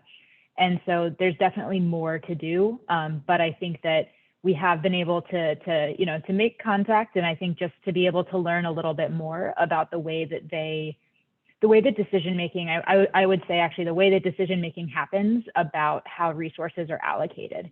And I think just one thing that is very different about their approach compared to ours is a staffing model that is very, very rigidly followed for school staffing as compared to a weighted student formula. So I think we got really some of the more basic kind of conceptual differences in the meeting this morning, but I know that, you know, they're open to sharing more. And so I'll work on that follow-up to be able to share some of the specific examples of the way that they allocate resources and the way that, that they've really set a high priority on maintaining also those reserves over the years. But I just want to acknowledge that. I know that there's going to be more discussion later, but I think that will also help us as we continue in our future meetings. Thank you. Commissioner Bogus, if it's all right, I might jump in here because, you know, I appreciate what Commissioner Bogus has raised about, you know, discussions around closures of schools. I think I really want to be practical about it to understand, like right now, you know, by sites, and this is why I think, you know, as we go through into the budget season, you know, even after into the more detail in January through the spring, is really understanding, you know, at the site level, number of, you know, students and the staffing ratio, and the enhanced, you know, supportive services to students, because I do think that we need to be real about what our you know, when I say operational, meaning our portfolio of schools, and really understanding structurally, right? How are we building out our overall district? And so I think that, and I'm assuming as well that with our CDE and FICMAT partners will also be along with us through this analysis, and just to really look at, you know, what does this mean for a district, as well as matching that up with the revenues, again, in the both short term and long term, and what does that mean? And these are, again, choices that we make, right, as a board in partnership with the superintendent and the staff, and to be just really, I think, open about what those decisions are, and structurally, how are we setting ourselves up for that, and is it sustainable over time, both in the short term, midterm, and then, you know, again, that longer sustainability. So that's just, I just wanted to name that. I am really curious to that further analysis as we go through this process. So thank you. Commissioner Bogus? I see that Elliot has his hand raised. I don't know if we want to call them. You. Yes, Elliot? Trying to get both there. Well, I was trying to start the video, but you're probably better off not seeing it because I'm wiggling the iPad. So those are actually very pertinent comments, and your questions are great. Let me see if I can start the video. I'd rather. Yeah, it's just not starting. I think I'm moving it too much. So one of the things I think Commissioner Bogus, you asked about the next couple weeks. So in the next couple weeks, what's going to be very important is to commit to some kinds of formulas for staffing, so that year over year, you know that school A, if it grows by 10% or declines by 10%, it's going to change, and you're committed to take care of that. Because I think that's where a lot of costs are in your budget right now. And I think, you know, in talking with staff, they wanted to be extremely transparent about worst case. The downside of that is you don't want to put the scalpel there yet, that you want to be ready to. You have to have everything set up to do it, but you also have to have dialogue. And I think, as Superintendent Matthews said very well, is that may mean that there's one program you're absolutely committed to and willing to to cut another one in that place. So I think that, and in looking at Long Beach, and I think that's very true about Long Beach, they have over the years developed a number of systems that they adhere to. And once you get those in place, it becomes what I think we would all say is a well-oiled machine. And in some respects, while you've been blessed with a lot of other money coming in, that probably played into a machine that you could add on to maybe before the oil went there. And it didn't help with LCFF, ESSER's money, CARES money, where you actually were told to provide extra services. Now you're looking at what do you do with those? So I think, what we're looking for is, again, that commitment that when it comes time to be surgical, you will be, but also a long-term sustainable plan, not saying that every year we're going to relook at, well, maybe we should staff this way and we should staff that way. And I was going through it actually site by site today with the amount of money per student and the amount of money, the amount of staffing. And I think that's a worthy exercise because it tells me where your commitment is. If at one school you're spending $15,000 per student, in another you're spending $6,000, that's a very big difference in the cost that each student is benefiting from. So you kind of got to go from the big to the small again. So again, what Pam and I are looking for and what the department is looking for and what we want to report back to them is that you have the plan in place that can be sustained year over year and also get you through next year, which is critical. And I do want to congratulate you on your lawsuit with Measure G, and at the same time say it's also very important to look at your long-term liabilities. Your OPEB is very critical, and I think a plan to do that. And we will look at the budget plan that was put forward by Commissioners Sanchez and oh my God, Alexander. I'm sorry. And give that a really good scrub. But again, ours is not going to be what decisions you make programmatically, but advising you on what can be done.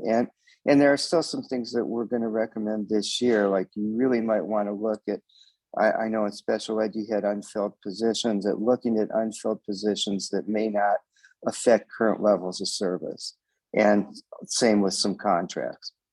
I think I'll end it there. Thank you. Commissioner Bogus, and then we'll go to Commissioner Sanchez. Thank you for that. Yeah, I had a few questions. The first one was about weighted student formula. And I guess I was just curious if you could talk a little bit about how school sites are going to kind of feel the way weighted student formula feels with these reductions, if there is going to kind of be a difference to kind of what typically happened. And I guess I'm just really worried about smaller schools and just kind of if there's going to be kind of a larger than expected kind of or normal pinch that they would feel because of the cuts that we're making and the way that the formula is going to work. Sure. So I think that in general, the way that our weighted student formula works will not change. Like we're not planning on, abandoning the formula or not using it. Like the formula itself will continue.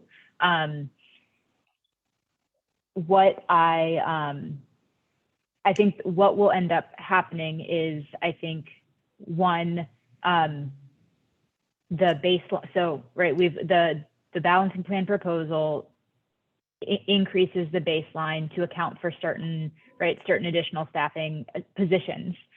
What I think we're going to see is that in a lot of cases, our small schools, by virtue of being small, have smaller allocations overall.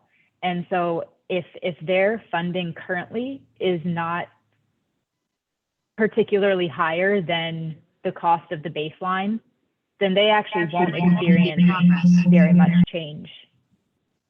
Right, if they're already kind of close to what that baseline guarantee needs to be, then probably they're going to see a similar allocation to what they've seen in previous years.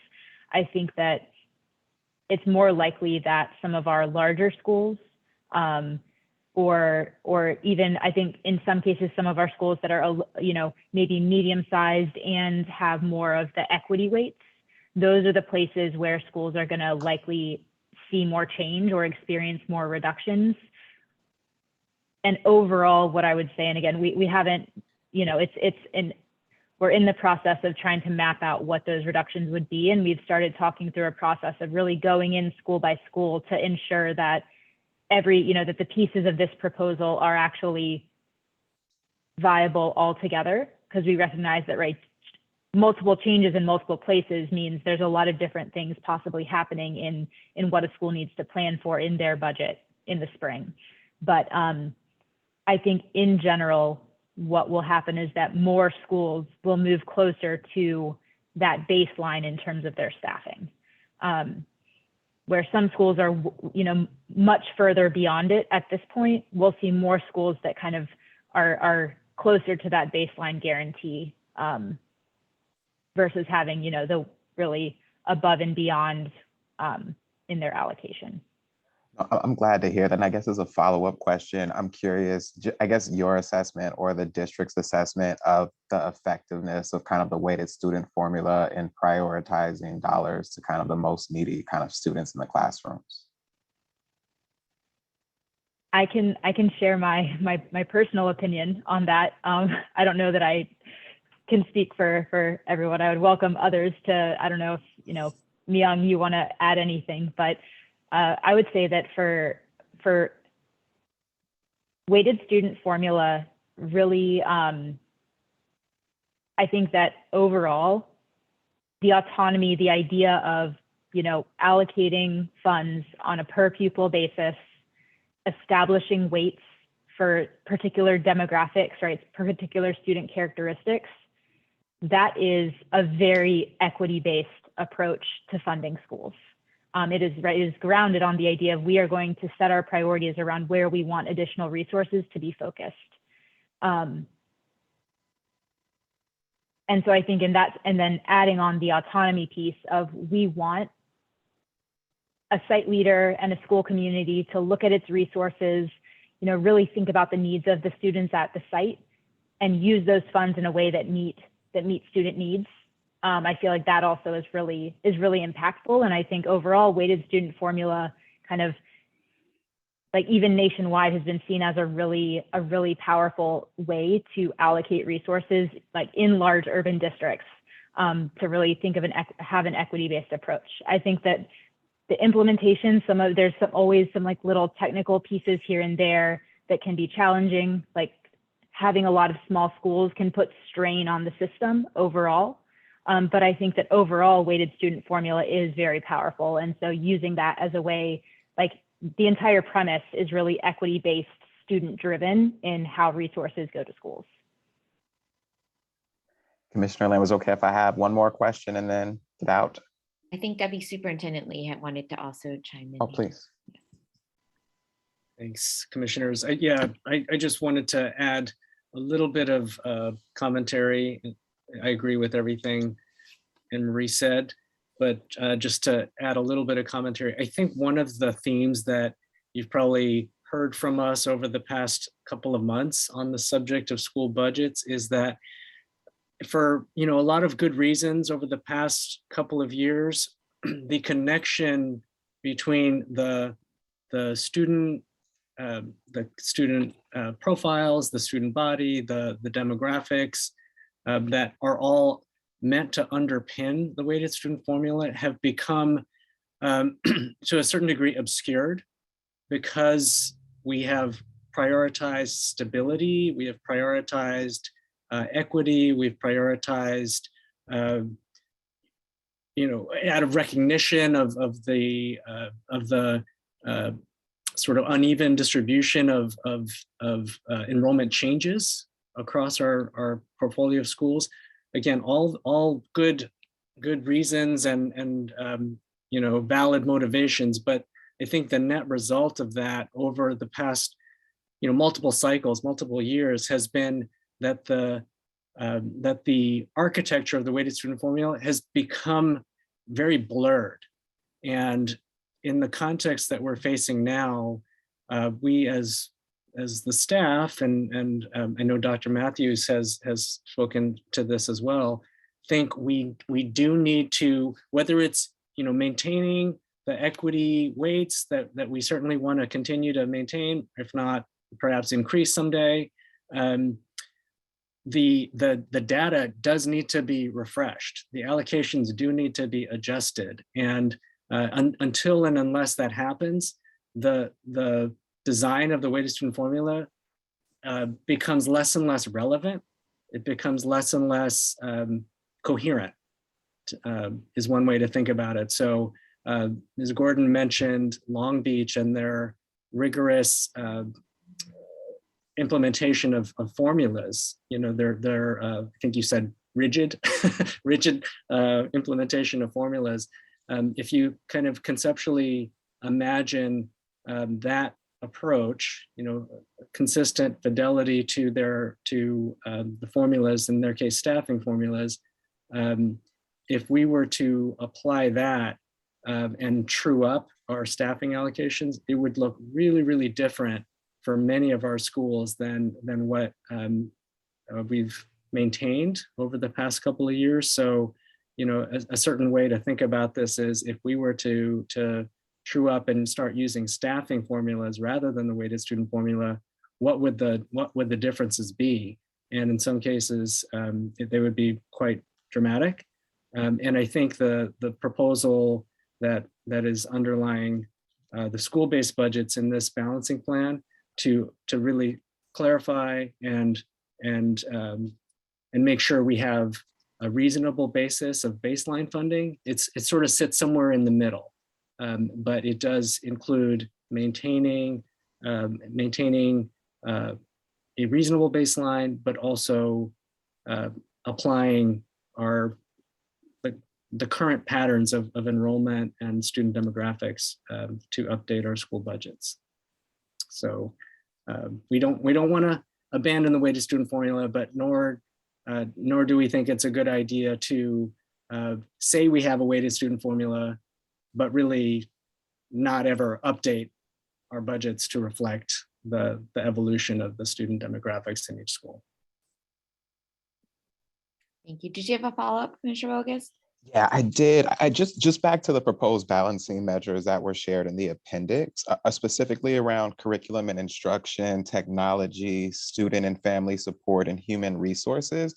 I would love to be able to follow up with staff to talk about those a little bit in more detail. I think from looking at them, I'm worried about the reductions actually kind of being more than reductions, and actually meaning kind of the elimination of our ability to provide some services, and just really, I think, want to get a clearer picture of kind of what we mean by reduction and kind of size and scales and kind of what that could potentially look like at our school sites. But the question I have is actually about the facilities proposed balancing measures. And I guess I'm just concerned about the state of our facilities and our ability to monitor them, maintain them, and support them. And so I guess, and also the need for more custodial service staff at our school sites, especially kind of in this moment where we've had a lot of issues at our schools and a lot of concerns with the conditions of our schools. I think I'm just worried about kind of the size of this impact, even though it is only one FTE, and just kind of how we're going to be able to do a better job than what I feel like we've been able to do so far this year with these reductions. Commissioner, I'm happy to respond to that if that's helpful. And so in the one FTE reduction that you're speaking of is actually from a very small unit that's had a number of retirements over the past year, and is using outdated job classes of hazmat abatement worker, which no longer align with actually the full range of the complex tasks that we have needed to engage in over the past 18 months. And so I think I've referenced this in other kind of random moments over the year, but we are looking towards taking this environmental health unit And instead of staffing it with a series of, again, abandoned, not just outdated, abandoned job classes, the city will no longer offer exams for them. We cannot recruit for this job class anymore. Instead, to hire the much needed industrial hygienist that we have all been hoping for, that will support not only school sites, but also custodial services and buildings and grounds in terms of safe work practices. And what we have really come to at this point is that most of this work is actually delivered by outside consultants in terms of hazmat abatement. We don't, the days of having 20 staff yourself who remove asbestos and do your hazmat abatement have been long behind us for a long time. And so mostly what we need right now is someone with both the technical knowledge and administrative skills to manage and maintain a pretty diverse set of contracts that allow us to do everything from fitting N95 masks and conducting, hiring people to do training on a regular basis, to also, supervising and organizing the removal of chemical waste from chemistry classrooms on an annual basis. So it's a really wide range of tasks, most of which are already conducted by outside folks. And so as these positions reduce, this is actually giving us a chance to kind of modernize the unit in alignment with like current standards and expectations. I appreciate that clarity. I think what I was trying to highlight, and I think maybe I can follow up with you after the meeting to kind of get more clarity, is I guess I'm concerned that the current staffing levels in our facilities departments is inadequate for our district and is costing us kind of costing us more money in the long run, and also putting kind of our school community potentially at jeopardy, whether it's health and safety or just lack of level of cleanliness that I feel like we need to have at our school sites. And so I think for me, as much as I don't want to spend money on anything that is in our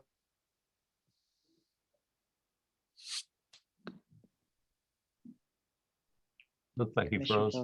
Oh, good. I thought it was me. Okay.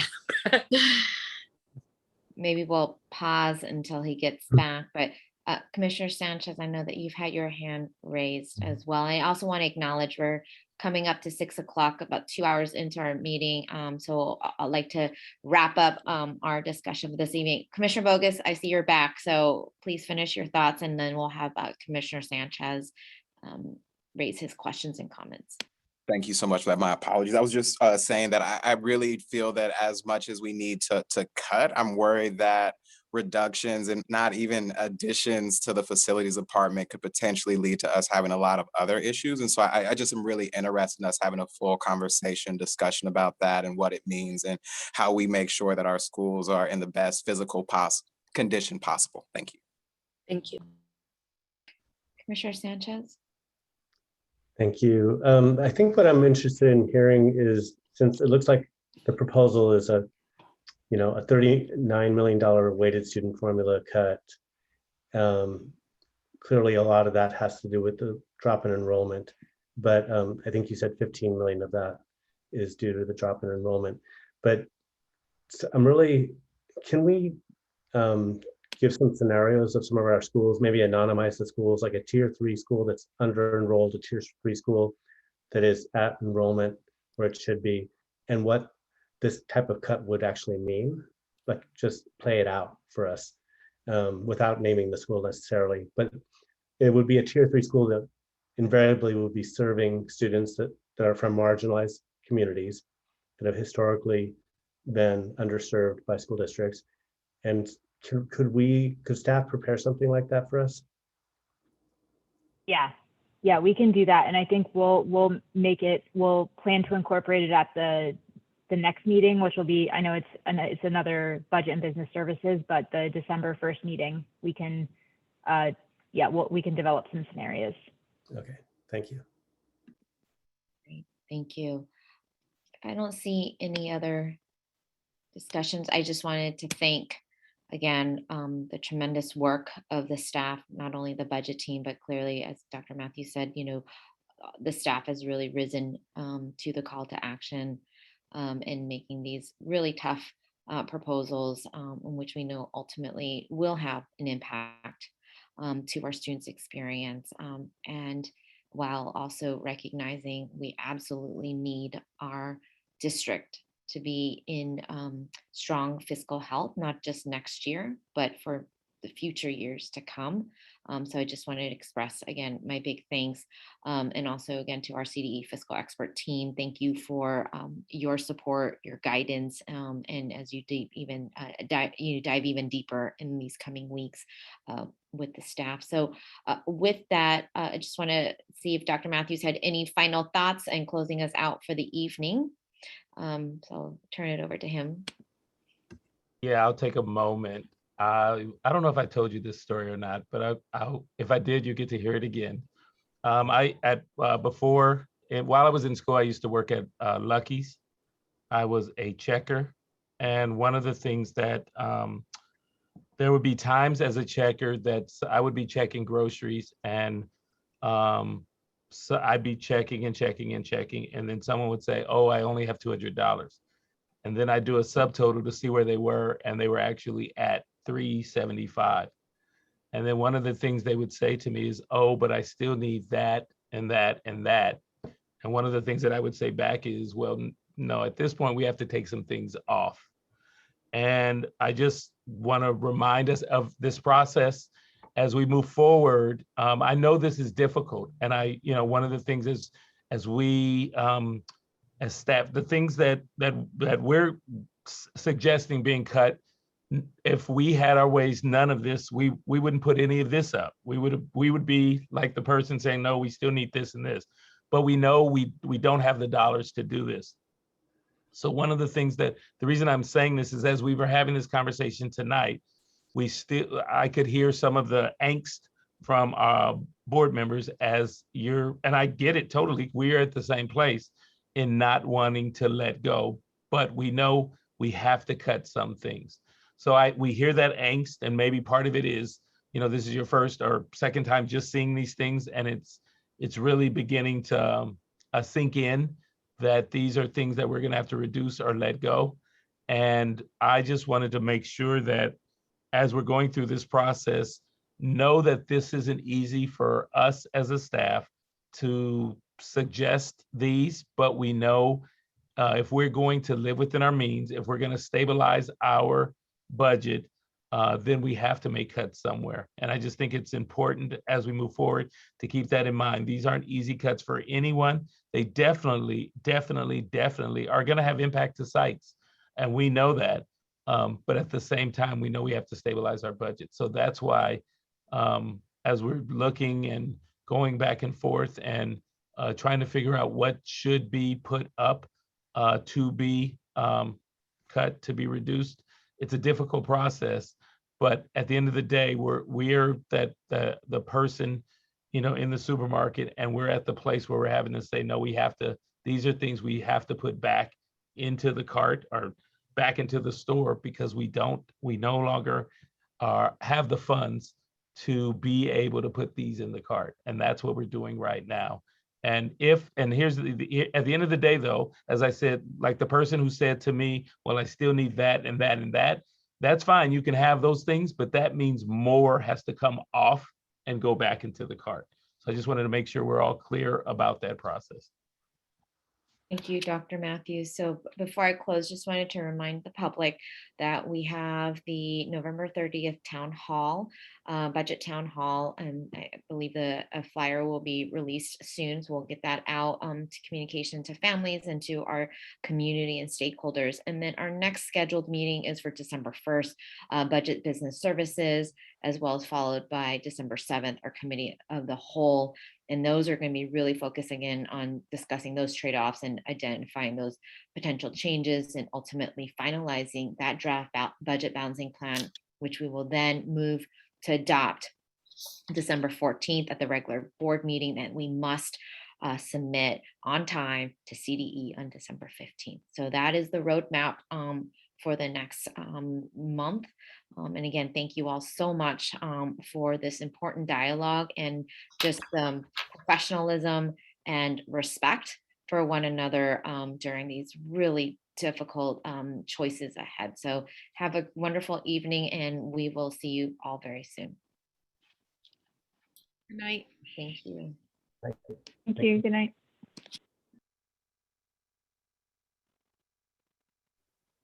Good night.